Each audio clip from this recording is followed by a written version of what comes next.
Ladies and gentlemen, Yusek Clarissa Castro, the Palace Press Officer.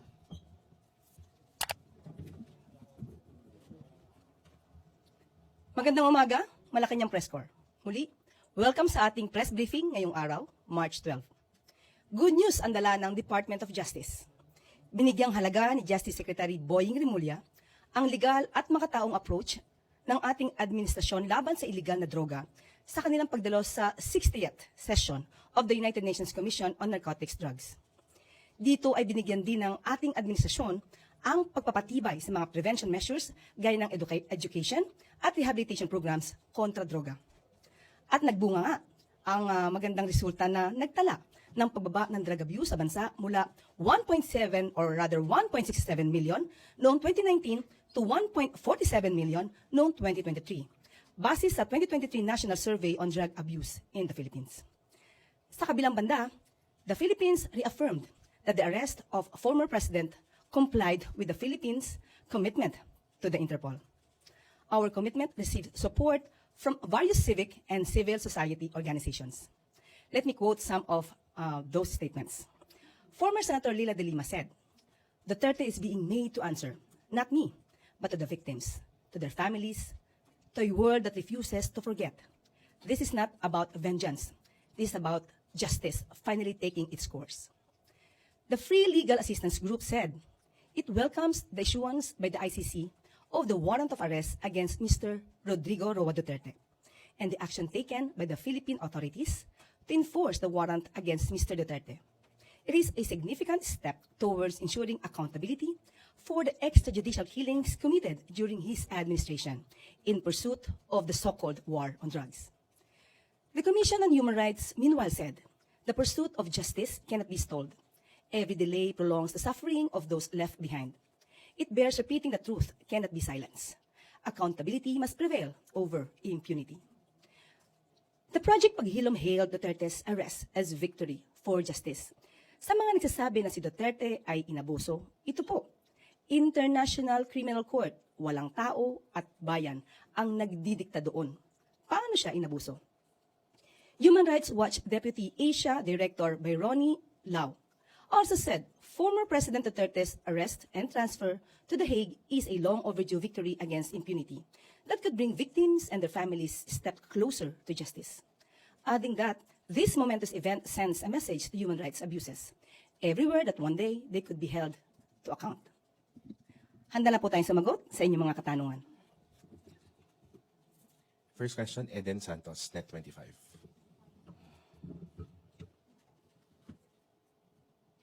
Yusek, good morning po. Tamang-tama siguro sa number one question yung tanong ko dahil kumusta na po ngayon kung meron kayong tuloy-tuloy na monitoring kay dating Pangulong Rodrigo Duterte, nasa na po siya at ano na po yung kanyang lagay? Sa ating pagkakaalam, sa huling ulat po sa atin ay siya po ay nasa Dubai. At sa ngayon po naman po kasi ay nasa maganda naman po siyang kondisyon, meron po siyang kasama. Yung preferred nurse niya po, may kasama rin po siyang abogado at kanyang preferred na security. Kasi po sa post po ng kanyang daughter na si Kitty Duterte, parang 8 hours daw pong biyahe, isang sandwich lang yung kanilang kinain. Alamin po natin ang katotohanan po niyan. Thank you. Leth Narciso, DZRH. Good morning, Yusek. May gagawin po ba ang pamahalaan para tulungan si former president? Kasi ang dating doon sa kanyang mga taga-suporta is basta natin ibinigay sa ICC. Hindi, what do you mean po na Kung tutulungan po ng pamahalaan, may bibigyan na tulong. paano pong tulong ang dapat asahan kung meron po siyang sariling abogado? But anyway, meron man po tayong batasang RA 9851 kung saan sinasabi po, no, kahit po ang dating Pangulong Duterte ay masasabi pong dapat na usigin or kailangan magkaroon ng hearing sa ICC, hindi naman din po papabayaan ng ating gobyerno, lalong-lalo na po kung ito ay tungkol sa kanyang karapatan. Sino man, kahit hindi po dating Pangulo, basta po Filipino, makakaasa po yan ng tulong sa ating pamahalaan. May attend po ba o nag-reach out po ba mula sa kampo ni former president? Wala pa po kaming natatanggap na anumang report patungkol dyan. Clay Pardilla, PTV4. Yusek, what are the possible penalties and prison terms former President Duterte could face if convicted of the ICC's crime against humanity of murder? Thank you po. Yes, based on the law, the penalty could reach up to 30 years imprisonment. But it depends upon the defenses that can be availed of by the former president. Tuesday New, DZWB. Good morning, Yusek. Kahapon po ay may mga sinasabi pa rin yung kampo ni dating Pangulong Duterte na he was denied of his right, especially yung medical attention. Hindi po ba naibigay sa kanya yung standard operating procedures na i-undergo siya ng medical examination upon his arrest? Hindi po yan totoo. Dahil nung panahon po na siya po ay nasa kustodiya na po, talaga pong ang pagtrato po sa kanya ay hindi po lamang basta-basta. Tinrato pa rin po siya bilang Pilipino at bilang former president. Kompleto po ang kasamahan po doon. May mga doktor po, may mga nurse, nandun din po ang kanyang mga abogado. So wala pong katotohanan na hindi po nabigyan siya ng tamang atensyon, especially patungkol sa medical needs na kailangan po niya. Hindi po ba yung request daw po na dalhin siya sa ospital dahil considering his health condition nga daw po kahapon na umaga hanggang gabi nag-travel, napagod, bumaba na yung blood sugar level, kinailangan daw sanang mai-ospital. Hindi po ba yun kasama doon sa medical attention na dapat ibigay daw sa kanya? Kung ang nagsasabi naman po na doktor na nag-attend po sa kanya ay hindi naman po sinasabing critical ang kanyang kondisyon, hindi naman po kinakailangan siya idalhin sa hospital. Thank you po. Melvin Gascon, Inquirer. Good morning, ma'am. Good morning. Ang tanong ko lang po, now that the Philippine government has technically waived its right to prosecute former President Duterte at na-turn over na po siya sa ICC, would this be an admission somehow na parang dito po sa bansa hindi po niya or hindi po makakamit ng mga biktima ng war on drugs ang hustisya na kanila pong hinahanap? There's no waiver yet of the right of the state to still run after him if there are other complainants in the country.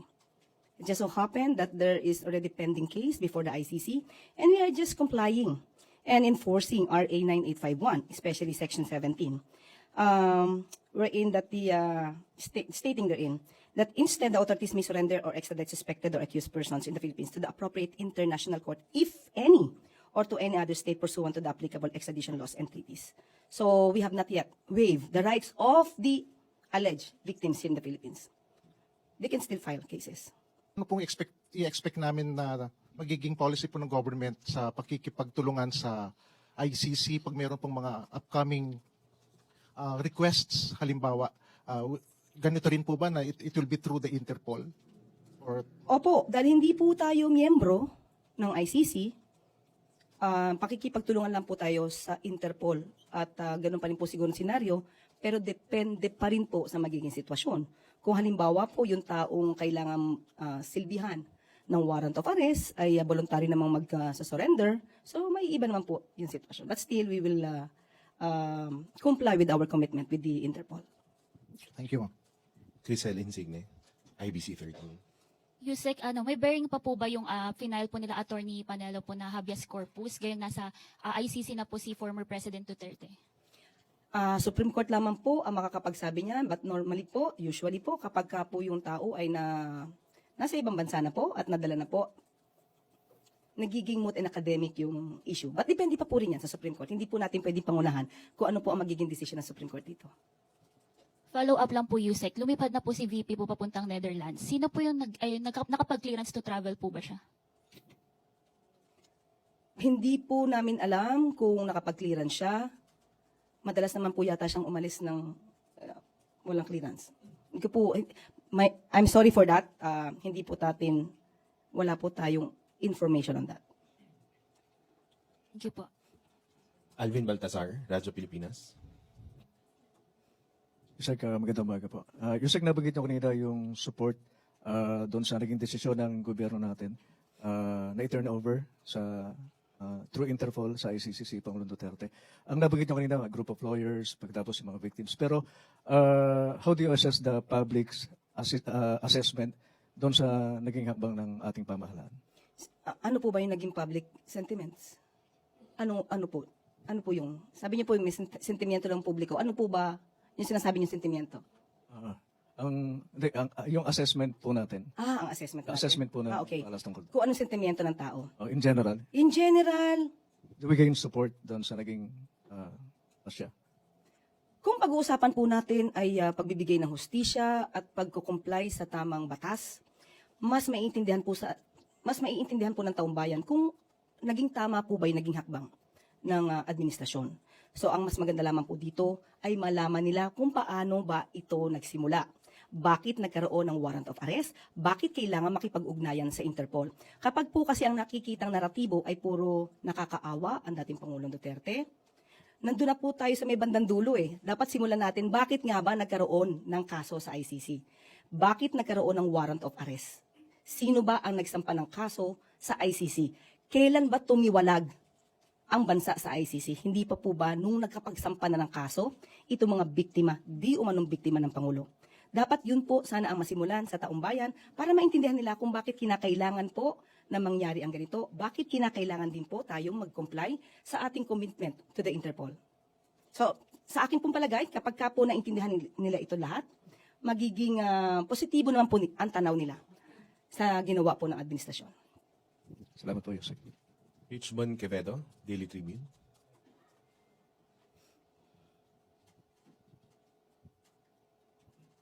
Good morning, Yusek. Morning. There are concerns po that the former president was not given his day in court before being extradited. There are questions po between the time frame of his arrest, then the turnover po, departing the Philippines going to The Hague. It is also a concern po. Is this normal po ba with the situation like what happened po yesterday? Okay, he was not extradited in the first place. He was surrendered.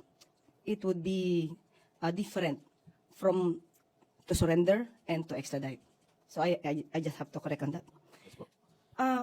It is regular. What we did, what the government did was regular. It is based on the law, based on our own law, RA 9851. If you will say that it is normal, I can say it is, but this is the first time that we did this. So if you did everything based on the law, I think there could be no question on that. Follow-up lang po, ma'am. On the next possible warrants on the other name caucus, as mentioned po as mentioned by Attorney Cristina Conti, will the Philippines push another coordination with Interpol? Just a clarification lang po na the same po ng movement as the events yesterday. Katulad po sinabi natin, as of now, wala po kami nare-receive na anumang information kung meron pa pong darating na warrant of arrest through the Interpol. Kung meron man po, ganun pa rin po ang magiging tugon namin.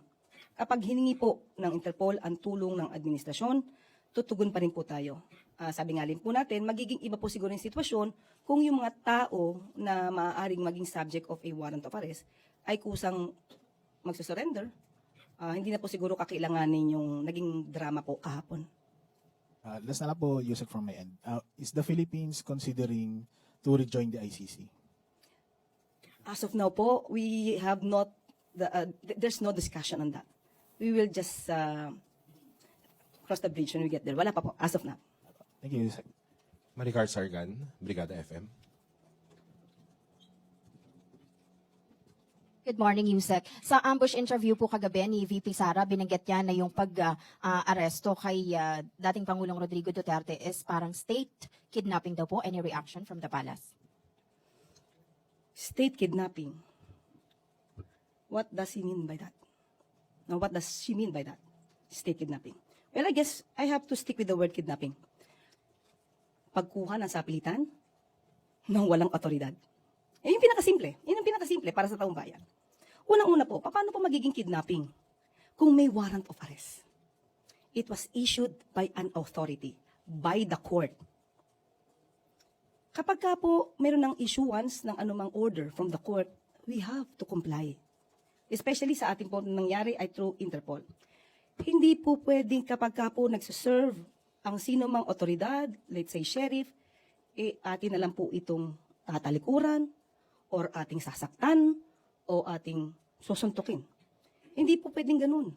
Kung ano po ang nandiyan at legal po na masasabi nating order from the court, we should abide. No? We should abide by that. So wala po ako nakikitang kidnapping dahil hindi nga po ito sa pwersahan at lahat po ng elemento na dapat pong gamitin para maging masabing valid yung warrant of arrest at yung paghingi ng assistance ng Interpol ay nandiyan naman po. Kompleto po tayo ng papel. Christian Yesores, Radyo 630.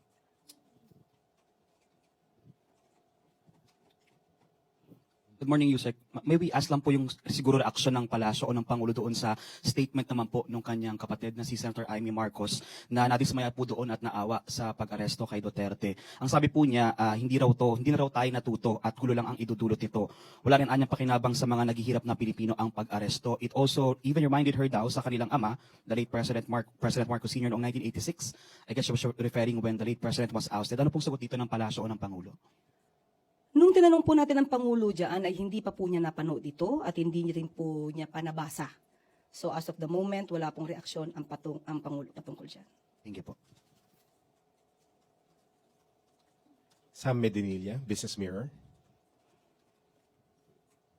Good morning po, ma'am. Morning. Yung regarding lang po dun sa follow-up dun sa question ni Sir Melvin kanina, yung hindi po ba makaka-apekto yung pag-transfer kay former President Duterte sa ICC dun sa mga pending illegal drugs cases dito sa Pilipinas? Sa aking palagay, hindi naman po. Kung maaga po niya na madidepensa ng kanyang sarili, dahil sabi naman po niya, wala naman siyang kasalanan. Wala siyang nilabag. So napakadali po kay dating Pangulong Duterte. Sa kanyang palagay na malulusutan niya ang hearing sa ICC. So pagdating po niya, at kung siya man po ay successful sa kanyang pagdedepensa doon, maaari niya naman pong kaharapin ang kaso dito. Tapos on another matter, ma'am, sa economic naman po ako.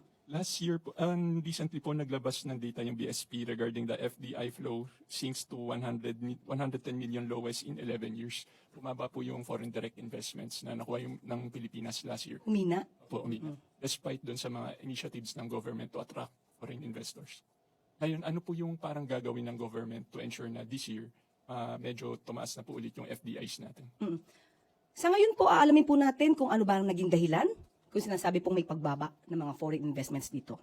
Kasi paminsan-minsan po, yung ibang mga records po natin, nasasabi naman po ay tumaas ang investment sa Pilipinas. So alamin po natin yan at kung meron pong pagkukulang at gagawan po agad ng paraan ng mga business experts at ng ating mga head ng agencies para po matuguran kung ano man po ang magiging resulta o epekto po nito. Pero last question na po. Pero recently, hindi pa po ito na-discuss with President Marcos po, yung FDIs. Kung as of now po, wala po ako sa meeting ng patungkol dyan. Pero alam ko po, may mga meetings po ang Pangulo patungkol sa mga foreign investments at mga investments dito sa Pilipinas. Pero as of now po, kung meron po tayong records, ibibigay ko po agad sa inyo. Thank you po. Jinky Paticados, IBC. Hi, Yusek. Good morning. Good morning pa. Ma'am, following the arrest lang, para at least alam lang namin kung ano yung process. Pagdating niya po doon sa The Hague, ano po yung magiging proseso doon? Can you walk through us the process po? Sa aking pagkakaalam, dadali muna sa isang local court. At doon titignan, alamin kung tama ba yung proseso ng pag-arrest. At kapag ka po na-validate, na sinabi naman na tama ang pagkakadala sa kanya, sa bansang kung saan siya dadalhin, idadali na po siya sa The Hague, sa ICC. Ma'am, kanina na-mention nyo lang po no, na 30 years po siya in case. Or life imprisonment. Or life Depende po imprisonment. Would this still be applicable to the former president since 80 years old na din siya? It depends upon the ICC. So, sa kanila po yun? Yes, opo. The ICC will be the one that will give or render the decision. All right, thank you, ma'am. Ace Romero, Philippine Star. Yusek, good morning. Kasi yung isa sa mga common arguments dun sa against dun sa pagsuko or yung pag-yield sa ICC ng mga suspect is if the local courts are working, then why would you let the international court intervene with their cases? So given what happened yesterday na sinuko nga ang dating Pangulo, how would you respond to that? Actually, natugunan na po yan eh. May response na po yan, kaya po nagtuloy-tuloy yung investigation. Kung natatandaan niyo po, nabigyan po sila ng 1 year to act on the alleged complaints. Pero wala po kasi naging action para po sampahan agad ang dating Pangulong Duterte. Kaya po nagtuloy-tuloy po yung investigasyon ng prosecutor. So nasagot na po yan, kung yun po yung pag-uusapan natin. They were given due process. Sila po yung hindi tumugon. Sila po yung hindi nakipag-ugnayan. Natatandaan mo po natin, sinabi rin po ni Senator Bato na siya po ay nakakatanggap di umano ng notice. Pero hindi niya po tutugunan ito dahil hindi po siya sigurado at sa kanyang palagay po ay walang jurisdiction ang ICC. Kung may nagkulang man po at sinasabing hindi sila nabigyan ng due process, sila po mismo ang tumalikod sa kanilang karapatan na madinig ng prosecutor patungkol sa kanilang mga ebidensya. See, if I'm not mistaken, the argument refers to the courts or the judiciary system itself, no? Meaning, kapag nagwo-work naman daw yung judicial system sa Pilipinas, then why would an international court intervene in a particular case? Can we say that the local courts are still working, our local courts? Of course, still working. Pero sa pagkakataong ito, sa panahon ng dating Pangulong Duterte, hindi natin alam. Kaya nga nagkaroon ng hearing or nagkaroon ng pag-file ng complaint sa ICC. Katulad ng sinabi ko, binigyan ng gobyerno ng 1 taon para patunayang gumagana ang hustisya laban sa mga war on drugs ni dating Pangulong Duterte. Pero wala pong naisang pa. Kaya po nagtuloy-tuloy ang investigasyon ng prosecutor. Follow up lang po, related question. There are calls by some supporters of the Duterte family, no, na people power daw po. Mag-launch daw ng people power in support of the former president, and some are calling on people na pumunta sa streets. What do you say to those kinds of statements? Hindi po ba pagbabaksak ito ng gobyerno? Unang-una po, may warrant of arrest. Pangalawa, may case na nakafile. Pangatlo, may mga di umanong biktima na magsasalita patungkol sa kaso. Hindi po ito basta gawa-gawa na kwento.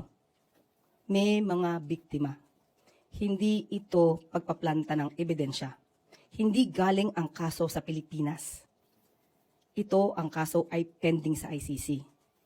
Ano ang magiging dahilan nila para himukin ang taong bayan na mag-alsa laban sa pamahalaan? Samantalang ang pamahalaan ay gumagawa, tumutupad ng batas.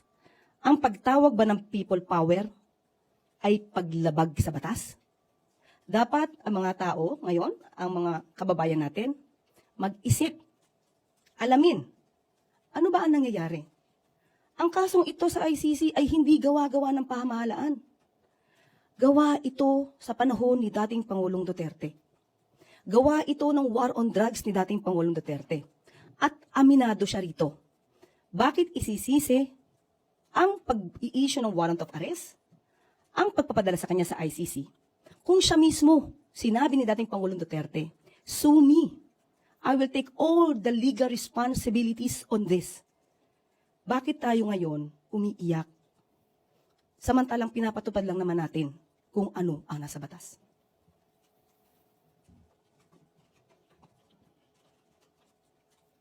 Ivan Maydina. Yusek, naturally naglulutangan po yung iba't ibang legal opinions tungkol dito sa, well, first in our history na nagkaroon po ng ganitong pagsuko sa isang dating Pangulo sa isang foreign court.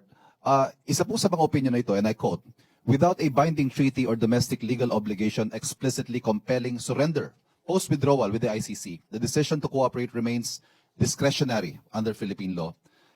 How does the palace respond to this assertion, Yusek, that it was within the president's power to prevent the arrest, but he chose not to exercise that power? Very clear. It's the prerogative of the government. So if it is the prerogative of the government to comply with the commitment to the Interpol, so that's it. So it appears that it was a choice between complying with their obligations with the Interpol and giving up a Filipino citizen. If you are privy to the considerations that went into this decision, Yusek, ano ho ang naging decision-making process dito? Okay. This is not just surrendering a Filipino citizen. It is surrendering a Filipino citizen who is accused of crimes against humanity, specifically murder. So it would be a different story. So we have to comply with the law and also give justice either to the victims or to the accused. If the accused can say, I am not guilty, I can defend myself, then go on. It's also justice for him. That's due process. But if he is guilty, then we should also give justice to the victims. That's it. Thank you, Yusek. Okay. Last question, Gilbert Perdiz, DWIC. Nabanggit niyo po kanina, ma'am, na pwedeng itry yung dating presidente ng ICC at yung case na rin sa Pilipinas. Hindi mo ba mahuhulugo yun sa double jeopardy? Ay, depende po. Depende po. Ang double jeopardy po, ang kaso po dyan ay dapat ng decision na po on the merits. Nakapag-arraign, may arraignment na, nakuha na po yung jurisdiction over the person, nakapag-trial, nakapagkaroon ng decision on the merits. Pero dapat po ang case ay not similar to the other courts na nagkaroon ng paghihiring. So if the courts or if the cases that will be heard before the Philippine courts are different from the cases being heard before the ICC, there would be no double jeopardy. Okay? Follow up lang din po doon sa question ni Ivan, yung pong war on drugs ng dating administration, di ba sa polisiya ng gobyerno po yon para maprotektahan ang taong bayan laban dito sa illegal na droga. Paano naman po yung human rights or karapatan ng mga naging biktima nitong mga sangkot sa illegal na droga na siyang naging parang pundasyon po nung polisiya na yun ng pamahalaan? Nakabuti naman po yung war on drugs sa karamihan ng ating mga kababayan. Dapat natin i-determine anong klaseng kabutihan. Are we talking, kasi you're talking about war on drugs in general. Everybody is against illegal drugs. Tanong natin, war on drugs kasama ang tukang, kasama ang pagpatay, walang due process, kasama yung sasabihan ng polis na, sige, sabihin mo sa kanyang lumaban para matapos na at mabawasan ang problema sa Pilipinas. Hindi siya dapat polisiya ng isang gobyerno in the first place. It's against the law. Killing is against the law. Wala nga tayong death penalty sa Pilipinas eh. Uunahan mo pa. Napatayin? Ang masama, wala pang hearing. So, hindi natin matatanggap na yung war on drugs na pinaira ni dating Pangulong Duterte ay tama. Kung may natulong sa iba, paano naman yung namatayan? Kung meron na biktima, itong mga drug users na to, then the victims can also file cases against these drug users. Pero hindi natin matatanggap na polisiya siya na dapat sundin ng isang gobyerno. Thank you, Yusek. At dito na po rin tatapos ang ating briefing. Maraming salamat, Malacanang Press Corps, at magandang tanghali para sa Bagong Pilipinas.